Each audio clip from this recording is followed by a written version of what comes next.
semuanya, perkenalkan di sini nama saya Putri Natalia Simanjuntak dengan NIM 22090206 dari Fakultas Ilmu Sosial dan Ilmu Politik jurusan Kesejahteraan Sosial. Nah, di sini di video kali ini saya akan membahas apa sih itu Peksas Medis?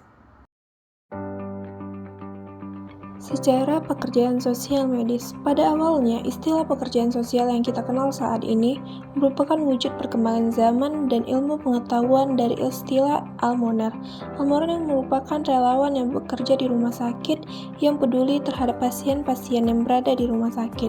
Para almoner ini memberikan layanan sosial kepada pasien utamanya dalam bentuk bantuan yang bersifat sosial. Pekerja sosial medik adalah pelayanan masalah sosial medik yang timbul karena penyakit atau gangguan yang dialami pasien, antara lain dengan memberi konsultasi masalah pasien, memperfungsikan peran keluarga dan lingkungan sosial.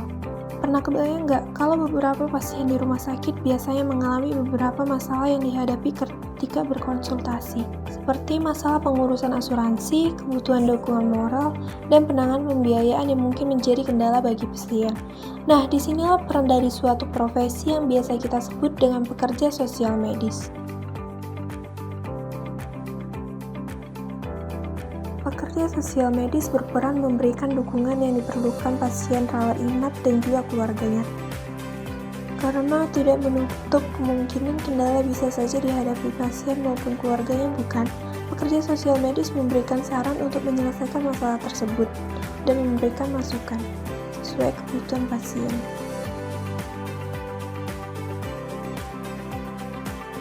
Selain memberikan dukungan selama di rumah sakit, pekerja sosial medis juga melayani kebutuhan pasien seperti layanan perawatan di rumah sakit ataupun saat membutuhkan rujukan ke rumah sakit lain.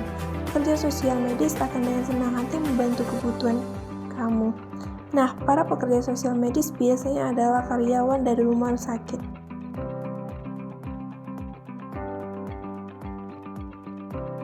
Pekerja sosial medis juga berperan memberikan perawatan alternatif untuk pasien-pasien dengan penyakit yang susah disembuhkan. Jika kamu tertarik bekerja di luar negeri, ternyata permintaan akan pekerja sosial di luar negeri cukup tinggi. Contohnya negara Jepang.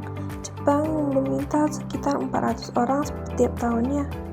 Nah, permintaan ini tidak bisa dipenuhi karena rendahnya sertifikasi.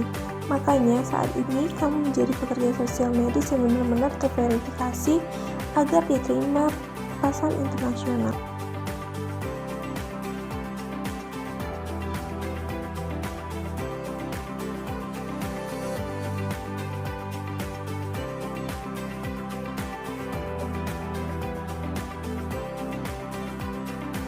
Peran dan tanggung jawab pertama menyelesaikan berbagai masalah yang dihadapi oleh pasien rawat inap, yang kedua memberikan nasihat mengenai prosedur asuransi kesehatan, ketiga memberikan pelayanan konseling dalam penanganan trauma psikis pasien, keempat mereferensikan rumah sakit lain kepada pasien, dan kelima memperlancar hubungan antara rumah sakit, pasien, dan keluarganya.